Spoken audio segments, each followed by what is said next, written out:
notre nouveau numéro de rencontre, nous avons choisi un des plus anciens bistrots-brasseries de Liège. Nous sommes ici au Richelieu, où nous avons le plaisir de rencontrer Adrien François. Bonjour Adrien. Bonjour Marie-Jeanne. Pour les gens qui ne vous connaîtraient pas encore, j'ai envie de dire de vous que vous êtes un passionné de cinéma, fonceur, rêveur, qui fait de ses rêves une réalité. Qu'en pensez-vous de cette présentation? Ça me définit bien, je pense que je suis un vrai passionné et à la fois je suis un peu pitbull comme on dit, c'est-à-dire que je vais toujours au bout de mes idées et voilà, je pense qu'à partir du moment où on a un chouette projet, une belle initiative à développer, on s'entoure de bonnes personnes et puis avec le temps ça se concrétise et puis on est tous contents du travail effectué, donc non, ça me définit bien, je veux dire. Et quand je dis cinéma, ça fait partie de votre vie, pourriez-nous dire à quand remonte cette passion du cinéma? Moi j'étais en fait à l'époque dans une école de foot et comme je le dis régulièrement, c'est vrai que j'étais dans la rue un jour avec des copains et on est venu me trouver pour dire que je correspondais physiquement pour un rôle dans le film La Riguette de Bernard Belfroid. Au début je me dis mais tiens c'est que cette blague, machin, je comprends pas trop, et j'accepte quand même d'aller au casting, je le fais. Puis ça se passe plutôt pas mal, enfin, au final j'y vais 2 semaines à Willebroek, le tournage se passe à Willebroek. Donc j'étais figurant silhouette, je vais dire, je tenais l'aviron des 2 acteurs principaux. Et puis voilà, forcément en 2 semaines on découvre des gens, on découvre une atmosphère, une ambiance. Moi je trouvais que c'était très cocon famille, c'était beaucoup d'humour, Je suis vraiment tombé amoureux du cinéma en fait sur ce tournage. Et la semaine d'après j'ai été faire une publicité chez RTL. Puis voilà, ça s'est enchaîné comme ça, puis de plateau en plateau, puis voilà, j'ai toujours voulu en faire plus. Je disais donc, Adrien, fonceur, et vous engagez pour vos premiers courts-métrages, Le Couloir et Sacré Charlemagne, dont nous allons voir un petit extrait. Parlez-nous un peu des philosophes des Lumières.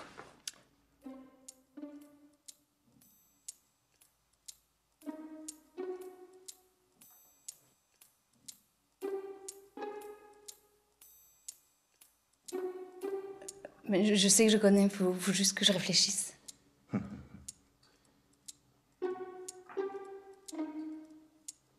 Mais ça ne vous revient toujours pas, hein, lumière, tout ça, non?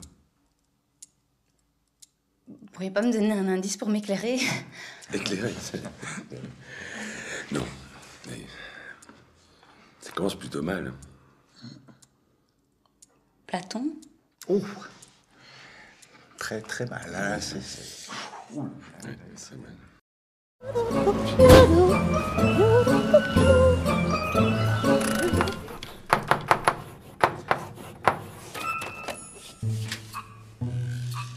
Qui a fait ça?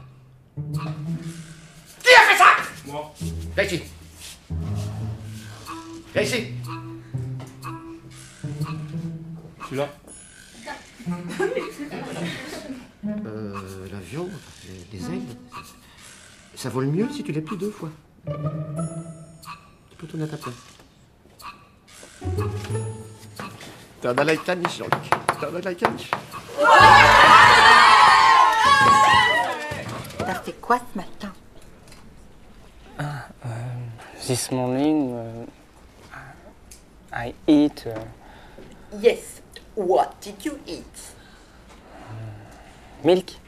No, you don't eat milk, you drink milk. Repeat. Oui. This morning, I drink milk. Drunk. Une énorme merde! Fasciste! Non, fasciste! Bien dit, Jean-Pierre, bravo! J'ai le buté! J'ai le but! Arrêtez-moi! J'ai le buté!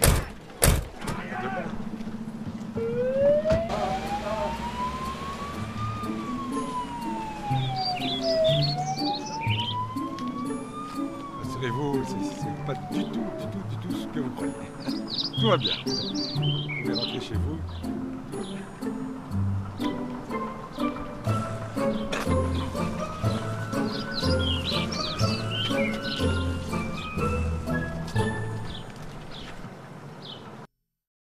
Vous engagez des pointures comme Michel Galabru, Jean-Pierre Castaldi, Armel, Renaud Rutten, Isabelle de Hertog, Jean-Luc Couchard.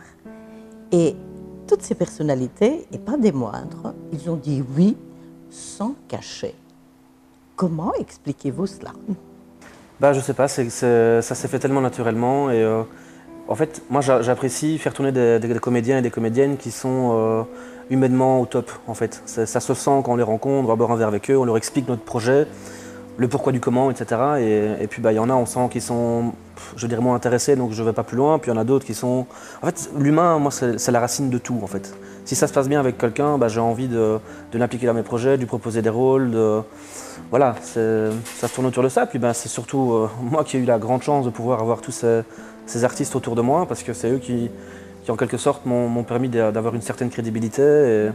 Et puis c'est très enrichissant de travailler avec des gens qui ont une expérience comme la leur, parce que là, ils ont plein d'anecdotes croustillantes à nous raconter, ils ont des conseils, ils ont des remarques sur ce qu'on fait. Donc forcément, de projet en projet, on mûrit son travail aussi. Et puis aussi, d'une manière un peu plus personnelle aussi. Donc ils m'ont appris beaucoup de choses humainement. Donc voilà, c'est vrai que c'est très chouette de voir tout le développement depuis toutes ces années. J'imagine aussi que votre jeunesse, parce que je pense que vous aviez 22 ans à cette époque-là? J'avais 21 ans. 21 ans. Votre jeunesse, votre culot, votre enthousiasme, tout cela les ont séduits, j'imagine aussi. Je pense. Je crois qu'il y a une part de, je dirais pas de naïveté, mais je suis quelqu'un qui ne me prend pas la tête, je ne me pose pas 10 000 questions, je fais rien pour avoir quelque chose de précis, je fais les choses vraiment par passion.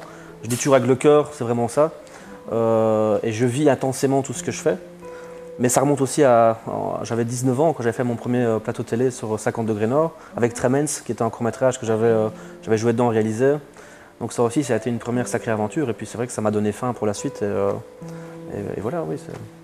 Alors, je voudrais bien faire le jeu des premières fois. Ne vous inquiétez pas, je ne serai pas indiscrète. Réponse en un mot. Votre premier choc cinématographique? C'est d'un film? Oui. Podium. Okay. Une première émotion esthétique? Cheveux. Cheveux? J'ai toujours des cheveux à pétard. C'est génial. Magnifique. Le cinéaste que vous admirez le plus? Il y en a beaucoup aussi, Benoît Poelvoorde. Le comédien alors? Oui. Il n'est pas encore passé derrière la caméra, je pense, lui. Hein? Le comédien, oui. Un petit mot sur le cinéma belge. On peut dire Cocorico, puisque Lucas Dont a eu la Caméra d'Or à Cannes pour son premier long métrage, Girl. Donc c'est D'autant plus que c'est un premier long métrage, je veux dire, c'est souvent le plus difficile. Et c'est vrai que c'est une fierté pour le cinéma belge de pouvoir avoir des personnes comme lui et comme beaucoup d'autres qui ont aussi fait les premiers films qui ont très bien fonctionné. Donc c'est chouette de voir que le cinéma belge explose d'une certaine manière et au niveau international aussi. On a une belle vitrine voilà, donc c'est positif. C'est vrai que les frères Dardenne nous ont ouvert les portes de Cannes et du cinéma international, mais peut-être avec vous, on va se diriger vers un autre genre aussi de cinéma. Nous allons en parler. Et un autre trophée à votre palmarès, c'est le Festival international du film de comédie de Liège. Vous avez été l'initiateur de ce festival et nous en sommes déjà à la 3e édition. Pouvez nous dire un petit peu comment va se passer cette 3e édition? Oui, donc c'est né notamment aussi dans la tête de Jean-Luc Couchard. Voilà, moi, avec les courts-métrages que j'avais réalisés, j'allais souvent dans des festivals. Et c'est vrai que ça me plaisait, cette espèce de rencontres, de découvertes.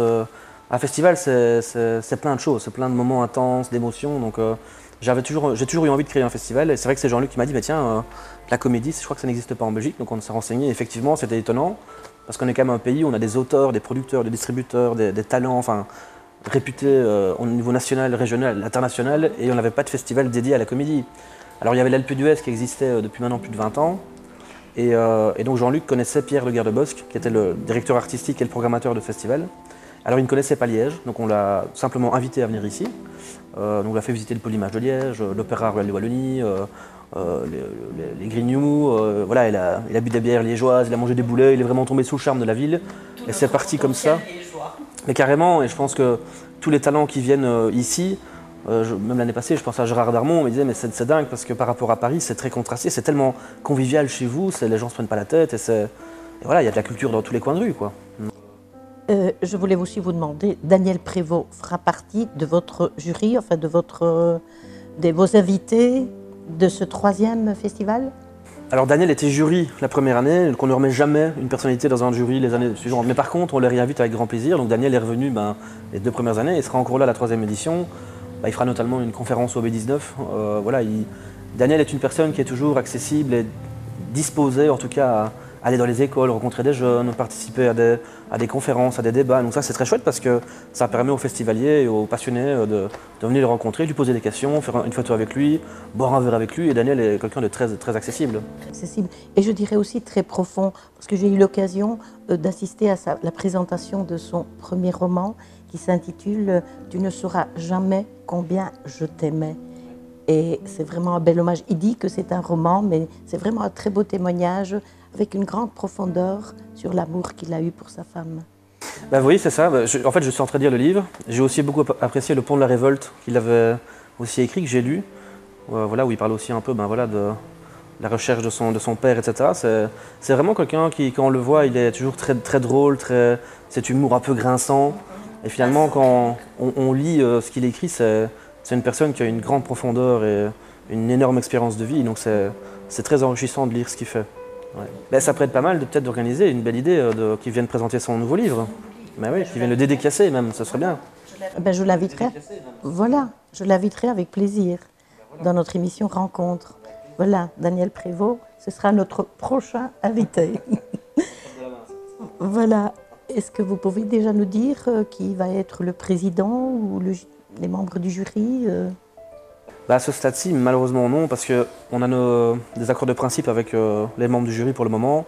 On est encore à 6 mois, donc c'est encore un peu tôt, parce que, comme je l'ai mis sur les réseaux sociaux, on a vu Thierry Lhermitte par exemple, qui serait au festival, mais si un tournage tombe, il ne sera pas là, donc évidemment, je pense qu'il viendra faire un tour quoi qu'il arrive. Maintenant, on regarde la surprise de quelle manière, puis il y aura beaucoup d'autres aussi, donc voilà. Puis on mettra aussi une femme à l'honneur cette année. On a mis Daniel Prévost et Gérard Darmon qui ont reçu un prix pour leur carrière les 2 premières éditions. Et donc là, on aura une femme à l'honneur.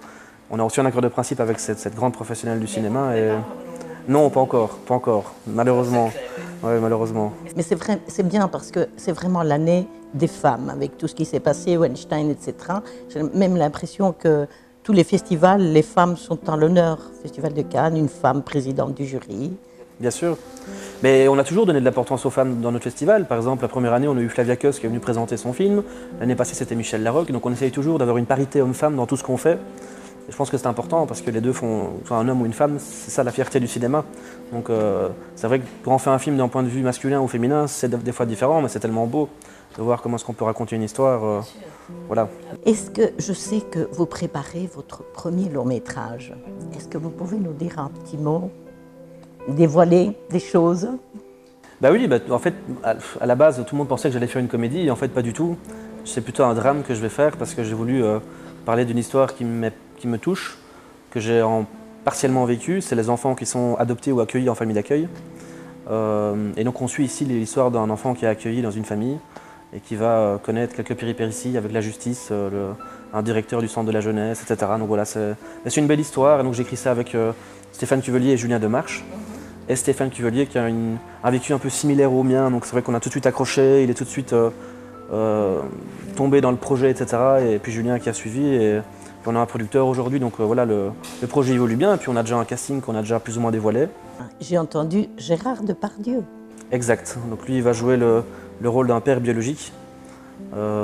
Et donc c'est beau parce que c'est vrai que Gérard a dit oui sur base d'un scénario, et parce que je ne le connais pas, donc c'est pas par amitié ou pour faire plaisir, ou voilà.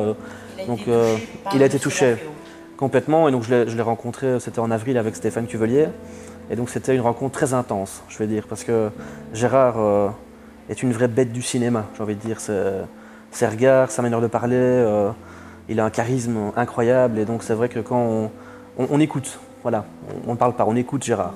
Je veux dire, c'est quelqu'un qui dit des choses, des fois il ne dit pas grand chose, mais il dit des choses sensées, carrées. Et je pense que c'est un acteur, le meilleur acteur, dit-on, mondial, mais je pense qu'il a aussi un vécu, et d'après ce que vous me dites, le scénario de votre premier long métrage, il a dû peut-être être touché aussi, puisque lui, il a eu un parcours et une enfance un peu hors du commun. Aussi, oui. Puis il a aussi eu la perte de son fils aussi, je crois. Ouais, je crois que c'est un sujet, ici, voilà. Quand on tend un peu son oreille autour de nous, on se rend compte qu'il y a beaucoup de familles. Beaucoup de familles forcément ont des enfants, mais il y en a aussi beaucoup qui accueillent des enfants. Et ça, c'est important de le savoir. Donc c'est un vrai sujet de société que je voulais aborder et je pense que 85% des gens vont s'identifier dans cette histoire. En tout cas, je l'espère. Voilà, j'essaie de faire passer un message avec vraiment un message positif au final quand même là-dessus. Voilà, même si parfois la justice peut parfois commettre des erreurs avec certains dossiers, etc. Mais au final, je dis avec l'amour des parents, etc., que ce soit des parents biologiques ou des parents d'accueil ou qu'on soit adopté, on arrive à réaliser ses rêves. Voilà, et je peux en témoigner parce que je suis très heureux de concrétiser ce que je veux faire. Eh bien, on vous le souhaite, Adrien. Et peut-être une dernière question. Qu'est-ce qu'on peut vous souhaiter à ce stade-ci de votre vie? De toujours avancer, d'évoluer, de rester bien les pieds sur terre avec mon équipe. Et je pense qu'aujourd'hui, par rapport à l'équipe du festival, je dis c'est devenu une grande famille. On est tous là les uns pour les autres. Et donc c'est ça le plus important, c'est de rester très professionnel dans ce qu'on fait, mais très humble et déterminé à concrétiser ses idées. C'est ça le plus important. Et de toujours se renouveler, reconceptualiser ce qu'on veut faire. Chercher à se dépasser, toujours à surprendre le festivalier, à surprendre le public. C'est ça que je veux faire. C'est vraiment ça ma passion. C'est pour ça que je fais ce métier. Terminé par la phrase que j'ai commencée. Adrien François, un rêveur qui concrétise ses rêves. On vous souhaite et on se donne rendez-vous pour votre premier long métrage.